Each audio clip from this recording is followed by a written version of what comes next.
اعوذ باللہ السمیع العلیم من الشیطان اللعین الرجیم بسم اللہ الرحمن الرحیم اللہم صلی علی محمد و آل محمد و عجل فرجہم۔ جہان علم سٹی آف نالج اکیڈمی سے آپ کی بیبی جان آپ سے مخاطب ہیں۔ السلام علیکم ورحمۃ اللہ وبرکاتہ۔ تہذیب زندگی سے آپ کے سامنے مضامین کو پیش کیا جا رہا ہے۔ ہم شادی بیاہ کے معاملات، کیونکہ آج کل بہت زیادہ ظاہر ہے کہ یہ ذی الحجہ میں بہت ساری شادیاں ہوتی ہیں اور شادیاں ہوتی بھی ہیں، اور بہت سی شادیاں کامیاب بھی ہو جاتی ہیں، لانگ لاسٹنگ ہوتی ہیں۔ کچھ شادیاں جو ہیں نا وہ بیچ میں ہی رشتہ ناتا ٹوٹ جاتا ہے، کبھی کہیں کبھی کسی منزل پہ۔ غلطیاں کہاں ہوتی ہیں یہ تو پتہ نہیں ہے، لیکن اگر ہمارے سامنے مثالی جوڑے ہوں، مثالی شادیاں ہوں، تو پھر انسان کچھ اندازہ لگا سکتا ہے کہ ہمیں کس چیز کے اوپر غور و فکر زیادہ کرنے چاہیے، کہاں ہمیں زیادہ تحقیق کرنا چاہیے، کس طرح سے ہمیں اس رشتے کو نبھانا چاہیے، لے کے چلنا چاہیے۔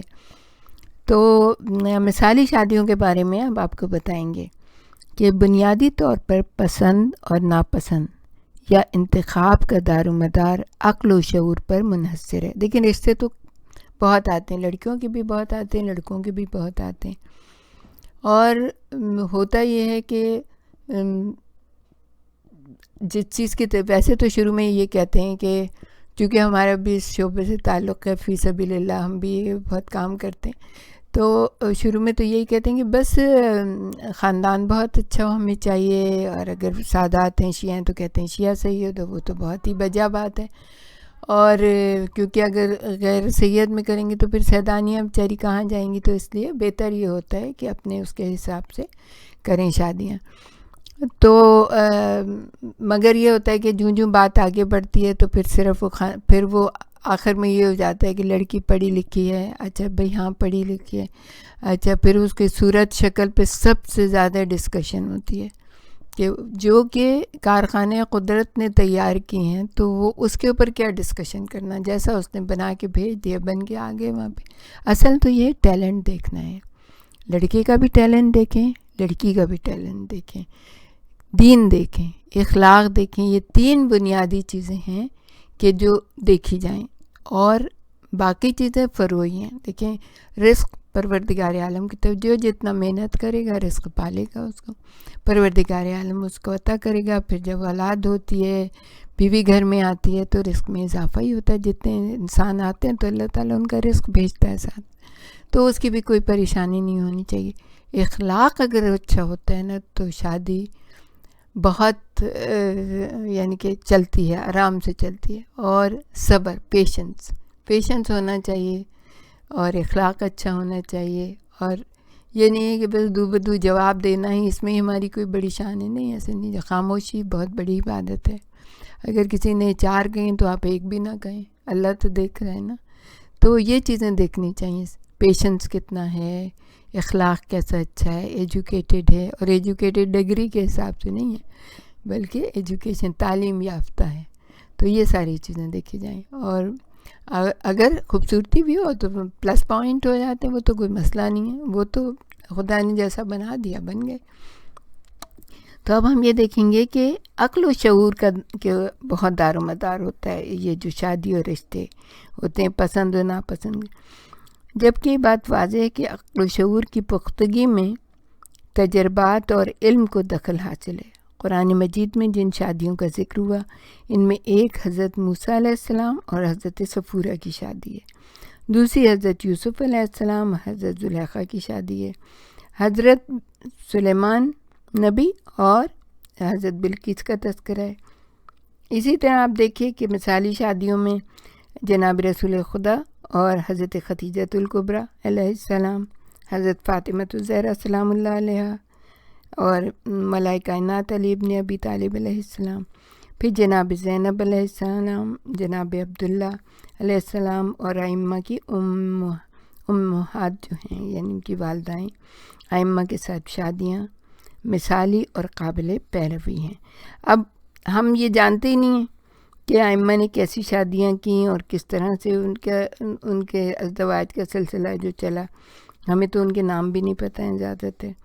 تو اگرچہ جب کسی کامیاب جوڑے کا ذکر کیا جائے تو اس میں شوہر اور بیوی دونوں کا ذکر ضروری ہوتا ہے. یہ نہیں کہ بس کامیاب ہے تو شوہر کی وجہ سے کامیاب ہے یا بیوی کی وجہ سے کامیاب ہے. دونوں کا ذکر بہت زیادہ ضروری ہوتا ہے تاکہ پتہ چلے کہ دونوں نے محنت کی ہے اس شادی میں. کامیابی کا دار و مدار جو ہوتا ہے دونوں کی محنت کے اوپر ہوتا ہے، دونوں کی سمجھداری کے اوپر ہوتا ہے، عقل کی پختگی کے اوپر ہوتا ہے. لیکن جہاں صرف ازدواج مطہرات کا تذکرہ ہے، اس کے لیے ہے کہ خود ائمہ معصومین علیہ السلام سے متعلق معلومات کی کتابوں میں موجود ہے، جبکہ ازدواج سے متعلق بیان عام نہیں ہے جسے یہاں بیان کرنے کی کوشش کی گئی ہے. تو سب سے پہلے جس مثالی شادی کا ہم تذکرہ کریں گے وہ جناب محمد مصطفیٰ صلی اللہ علیہ وآلہ وسلم، اللہم صلی علی محمد وآل محمد، اور جناب خدیجۃ الکبریٰ ام المومنین کی شادی ہے. اللہم صلی علی محمد وآل محمد. سیدہ خدیجہ بنت خولد بن اسد بن عبد العزیٰ بن قصہ بن کلاب بن کعب بن لبی بن غالب بن فہر، اس طرح یہ ہے جناب خدیجۃ الکبریٰ کا نسب. تو جناب خدیجۃ الکبریٰ کا نسب اپنے جد اکبر قصہ تک پہنچ کر حضرت محمد مصطفیٰ صلی اللہ علیہ وآلہ وسلم سے جا کر مل جاتا ہے. یعنی اوپر جتنا اوپر جاتے جائیں تو دونوں کے جد امجد ایک ہو جاتے ہیں، یعنی کہ ایک ہی خاندان سے تعلق رکھتے ہیں جناب خدیجۃ الکبریٰ اور جناب محمد مصطفیٰ صلی اللہ علیہ وآلہ وسلم. اب جناب خدیجۃ الکبریٰ کے بلند مرتبے پر دلالت کرتے ہوئے مؤلف کتاب لکھتے ہیں کہ ہم ان کی بعض صفات کی طرف اشارہ کرتے ہیں جس سے ہمیں اندازہ ہوگا کہ وہ ہستی کیسی تھی. ابی الحسن اول علیہ السلام سے روایت ہے کہ آپ نے فرمایا کہ رسول خدا نے ارشاد فرمایا، اللہ تعالیٰ نے ان کو چن لیا اور انہیں اپنی منتخب کردہ خواتین میں سے قرار دیا ہے. اللہ تعالیٰ نے خواتین میں سے 4 خواتین کو چنا، مریم، آسیہ، خدیجہ اور فاطمہ علیہ السلام. آپ علیہ السلام ہی وہ سب سے پہلی خاتون ہیں جو رسول اللہ پر ایمان لائیں. دیکھیں ایمان میں جو سب سے پہلی ایمان لانے والی ہستی ہیں وہ جناب خدیجۃ الکبریٰ ہیں. جو ہی پہلی وحی آئی کس کے پاس آئے؟ جناب خدیجۃ الکبریٰ کے پاس آئے، اور جب ان سے ذکر کیا تو انہوں نے جو جواب دیا وہ بہترین ہے. کہ اب جواب ہمارے پاس اس وقت یہاں نہیں ہے، لیکن اس کا مفہوم یہ تھا کہ آپ لوگوں پہ رحم کرتے ہیں، غریبوں پہ رحم کرتے ہیں، محتاجوں کی خبرگیری کرتے ہیں، آپ کا اخلاق اتنا اچھا ہے، اور پروردگار عالم نے یقیناً آپ کو وہ جو بھی جیسے انہوں نے کہا کہ آپ کو پریشان نہیں ہوئیے آپ، اور انشاءاللہ سب کچھ ٹھیک ہوگا، ان کو تسلی دلاسا دیا، اور اللہ کی رحمت کا ان کو کہا کہ اللہ کی رحمتیں ہوں گی، آپ کے پاس برکتیں ہوں گی. وہ ہستی جنہوں نے یقین کیا کہ یہ فرشتہ ہے، یہ وحی آئی ہے، اور اللہ تعالیٰ نے ان کو اس منصب سے نوازا. یہ بہت بڑی بات ہے. سب سے زیادہ مشکل یہ ہوتا ہے کہ مرد کے اوپر جو سب سے بعد میں اس کی بات کا یقین کرنے والی ہوتی ہے وہ اس کی اپنی بیوی ہوتی ہے. سب یقین لے آئیں گے لیکن بیوی یقین نہیں کرتی ہے اس کا. لیکن یہاں پہ معاملہ بالکل مختلف تھا. جیسے ہی جناب رسول خدا نے کہا، بی بی فوراً ایمان لے آئیں کہ ہاں یقیناً فرشتہ آیا ہوگا اور وحی الہی آئی. تو آپ نے اسلام قبول کیا. آپ علیہ السلام ہی وہ سب سے پہلی خاتون ہیں جنہوں نے حضرت کی اقتداء میں سب سے پہلے نماز پڑھی. جب نماز واجب ہوئی تو سب سے پہلی ہستی جنہوں نے نماز پڑھی وہ جناب خدیجۃ الکبریٰ ہے. تو آپ ان کی عظمت کا اندازہ اس بات سے لگائیں کہ وہ کتنی زیادہ صاحب علم، صاحب شعور، صاحب عقل اور یقین کامل کی منزل پہ تھی. تو یہ مستدرک الوسائل جو ہے اس کے ہم آپ کو بتا رہے تھے، اس کی حدیث ہے۔ اللہ تعالیٰ نے بی بی کو خاص طور پر سلام بھیجا۔ یہ چیز اس بات کی گواہ ہے کہ اللہ تعالیٰ کے ہاں بی بی کی کیا عظمت اور کیا تقدس تھا کہ آپ علیہ السلام ہی کی ذات کو سلام کے لیے مخصوص کیا۔ دیکھیے یہ بہت بڑی بات ہے کہ اللہ کا سلام آیا، سبحان اللہ۔ حدیث میں آیا ہے، یہ روضۃ الواعظین کی وہ ہے، مجلس فی مناقب آل محمد سے لی گئی ہے حدیث، کہ حدیث شریف میں آیا ہے کہ جبریل امین نبی اکرم کی خدمت میں حاضر ہوئے اور حضرت ختیجہ سلام اللہ علیہا کے بارے میں پوچھا، لیکن آپ نے بی بی کو وہاں نہ پایا۔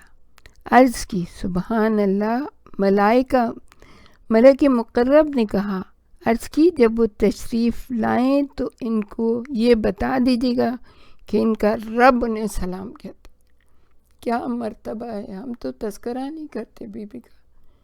جس بی بی کو اللہ کا سلام آئے وہ کیا ہستی ہوں گی۔ پھر اس کے بعد بہار الانوار کی ایک روایت ہے کہ ایک بوڑھی عورت رسول اللہ صلی اللہ علیہ وآلہ وسلم کی خدمت اقدس میں حاضر ہوئی۔ آپ نے اس پر بہت سی مہربانی فرمائی۔ جب وہ واپس چلی گئی تو جناب عائشہ نے حضرت سے اس کے بارے میں پوچھا۔ آپ نے فرمایا، یہ ختیجہ سلام اللہ علیہ کے زمانے میں ہمارے پاس آیا کرتی تھی، اور ماضی کی اچھی یاد کو زندہ رکھنا ایمان کا حصہ ہے، سبحان اللہ۔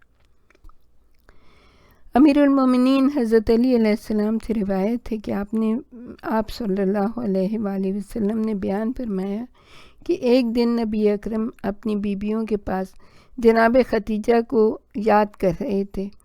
جس وقت ان کی یاد آئی تو جناب سرور کائنات رو دیے۔ حضرت عائشہ نے پوچھا، بنی اسد کی بوڑھیوں میں سے اس سرخ رنگ کی بوڑھی میں سے کس بوڑھی کے بارے میں کس شے نے آپ کو رلا دیا؟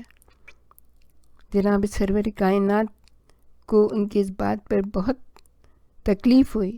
آپ نے فرمایا، انہوں نے اس وقت میری تصدیق کی جب تم لوگوں نے مجھے جھٹلایا تھا، وہ اس وقت مجھ پر ایمان لائیں جب تم لوگوں نے انکار کیا، اور اس نے مجھے اولاد عطا کی اور تم نے مجھے محروم رکھا۔ جناب عائشہ فرماتی ہیں، میں نے حضرت ختیجہ علیہ السلام کی یاد سے زیادہ کسی کو رسول اللہ کے قریب نہیں پایا۔ اب سوچیں کہ وہ یہ کہہ رہی ہیں کہ اتنا یاد کرتے تھے جناب سرور کائنات بی بی کو کہ ان کی یاد رسول اللہ کے سب سے زیادہ قریب تھی۔ پھر یہ تو بہار الانوار کی روایت ہے۔ اچھا، پھر حضرت امیر المومنین امام علی علیہ السلام سے روایت ہے کہ آپ نے جناب رسول خدا صلی اللہ علیہ وآلہ وسلم نے فرمایا، تمام عورتوں سے افضل ختیجہ سلام اللہ علیہ ہیں، اور اپنے اور زمانے کی عورتوں سے مریم علیہ السلام افضل ہیں۔ ابن عباس سے روایت ہے، آپ نے فرمایا، رسول اللہ نے زمین پر 4 لکیریں کھینچیں اور فرمایا، جنت کی عورتوں میں سب سے افضل یہ 4 عورتیں ہیں، جن میں پہلی مریم بنت عمران، دوسری ہیں ختیجہ بنت خویلد، اور تیسری ہیں فاطمہ بنت محمد صلی اللہ علیہ وآلہ وسلم، اور چوتھی ہے زوجہ فرعون آسیہ بنت مزاحم۔ دیکھیے جناب رسول خدا نے بالکل ان کو علیحدہ طریقے سے بتایا، کیونکہ آسیہ کسی کا بھی نام ہو سکتا ہے، فاطمہ کسی کا نام ہو سکتا ہے، مریم بھی لوگوں کے بچیوں کے نام ہوتے ہیں، ختیجہ بھی ہوتے ہیں، لیکن جب باپ کا نام ساتھ لگا دیا جاتا ہے تو اسپیسیفک ہو جاتا ہے کہ بالکل انہی کی بیٹی جو ہے نا وہ اس مرتبے پہ فائز ہیں، یعنی ختیجہ خویلد کی بیٹی، اور آسیہ بنت مزاحم یعنی مزاحم کی بیٹی ہے، مریم بنت عمران کی بیٹی مریم، فاطمہ بنت محمد صلی اللہ علیہ وآلہ وسلم۔ یہ الخصال کی روایت ہے اور اس کی حدیث ہے، تو اس کو ذہن میں رکھیے گا۔ حضرت ختیجہ رسول اللہ کا کتنا خیال رکھتی تھی، اور تو جھگڑتی رہتی تھیں، رسول کو کچھ کہتی رہتی تھیں بیویاں ان کی، مگر وہ کتنا خیال رکھتی تھیں رسول اللہ کا. تو ظاہر ہے جو زیادہ خیال رکھے گا اس کے اوپر تو زیادہ انسان کا دل ہوگا نا کہ اتنا زیادہ خیال رکھتے ہیں. تو ہم بھی یہی کہتے ہیں کہ بچیوں کو چاہیے کہ اپنے شوہروں کا خیال رکھیں، اور شوہروں کو بھی چاہیے کہ اپنی بیگمات کا خیال رکھیں. جب جناب خدیجۃ الکبریٰ نبی اکرم کے چچاؤں کے ساتھ معاہدہ کر چکی، یعنی کہ یہ تجارتی معاہدہ تھا، اور اپنے تمام اموال اور جو کچھ ان کے پاس ہے سب کچھ آپ کے اختیار میں دے چکیں، تو پھر اپنے غلاموں کی طرف متوجہ ہو کر ان کو وصیت کی اور ان کو آمادہ کیا کہ وہ پورے سفر اور گھر میں آپ کی خدمت اور اطاعت کریں. یہی وہ پہلو ہے جو اس بات پر دلالت کرتا ہے کہ بی بی خدیجہ سلام اللہ علیہ کو نبی اکرم کی کتنی معرفت تھی. مورخین نے نقل کیا ہے کہ جب حضرت عبد المطلب علیہ السلام کے بیٹے نکلے اور سفر کا آغاز کرنے لگے تو جناب خدیجۃ الکبریٰ نبی اکرم کی طرف متوجہ ہوئیں اور کہا، کیا آپ کے پاس اس لباس کے علاوہ کوئی اور لباس نہیں؟ یہ تو سفر کے قابل نہیں ہے. آپ نے فرمایا، میرے پاس اس کے علاوہ کوئی بھی لباس نہیں ہے. جناب خدیجہ سلام اللہ رو پڑیں اور کہا، میرے پاس اس سفر کے قابل لباس موجود ہے، لیکن وہ تھوڑا لمبا ہے. آپ انتظار کریں تو میں اس کو آپ کے لیے چھوٹا کروا دوں. نبی اکرم نے وہ لباس قبول کر لیا، لیکن آپ نے چھوٹا لباس پہنا تو وہ لمبا ہو گیا، اور جب لمبا لباس زیب تن کیا تو وہ چھوٹا ہو گیا، گویا کہ وہ تیار ہی آپ کے لیے کیا گیا تھا. بی بی نے آپ کے لیے 2 قباتی مصری لباس، 1 عدد جبہ، 1 یمنی چادر، عراقی عمامہ، چمڑے کے 2 بہترین جوتے اور خیزران بانس کی چھڑی لے آئیں. نبی اکرم نے وہ لباس زیب تن فرمایا، اور جب آپ نکلے تو ایسا معلوم ہوتا تھا جیسے بدر کامل، یعنی 14ویں رات کا چاند طلوع ہوا ہے. جناب خدیجہ سیدہ نے پھر حضرت سے پوچھا، کیا آپ کے پاس سوار ہونے کے لیے سواری ہے؟ فرمایا، جب تھک جاؤں گا تو سوار ہو جاؤں گا، یعنی مجھے اونٹ چاہیے. بی بی نے کہا، نہیں، ان اموال کے علاوہ. پھر آپ نے غلام میسرہ سے کہا، میری صحبہ اونٹنی لاؤ تاکہ آپ صلی اللہ علیہ وآلہ وسلم اس پر سوار ہوں. میسرہ وہ اونٹنی لائے جس پر تکان اور در سوار کے قریب تک نہیں آتا تھا، یعنی کہ اتنی تیز رفتار اور ایسی جہازی اونٹنی تھی کہ وہ جتنا اس کو چلا وہ چلتی چلی جاتی تھی. وہ بی بی کی خاص اونٹنی تھی. پھر بی بی علیہ السلام نے اپنے دونوں غلاموں میسرہ اور ناصح کی طرف، ناصح دوسرے غلام کا نام تھا، اس کی طرف متوجہ ہو کر دونوں سے فرمایا، دونوں غور سے سن لو اور جان لو، میں تمہارے ساتھ اپنے اموال کے امین کو بھیج رہی ہوں. وہ قریش کے سردار ہیں، ان کی کسی حکم کی مخالفت نہ کرنا. اگر وہ مال بیچنا چاہیں منع نہ کرنا، اگر نہ بیچیں انہیں پریشان نہ کرنا. تم دونوں ان کے ساتھ انتہائی مؤدب ہو کر نرمی سے گفتگو کرنا، ان کے کلام سے تمہاری آواز بلند نہ ہونی پائے. سبحان اللہ. یہ ہے، دیکھیں، معرفت، اس کو کہتے ہیں معرفت.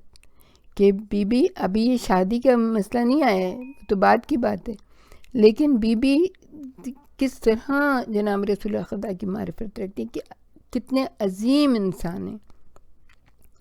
تو بتا رہی ہیں کہ اتنا خیال رکھنا، جو وہ کرنا چاہیں کریں، ان کے کسی معاملے میں تم دخل نہ دینا. میسرہ نے کہا، اللہ کی قسم، اے میری سردار، میرے دل میں عرصہ دراز سے محمد صلی اللہ علیہ وآلہ وسلم کی محبت بہت زیادہ تھی، اور آپ کی ان سے محبت نے اس میں کئی گنا اضافہ کر دیا ہے.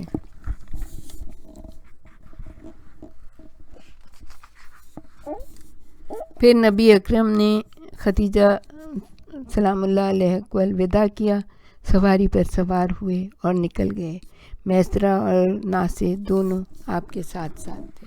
ہمارے ساتھ ہی رہیے گا.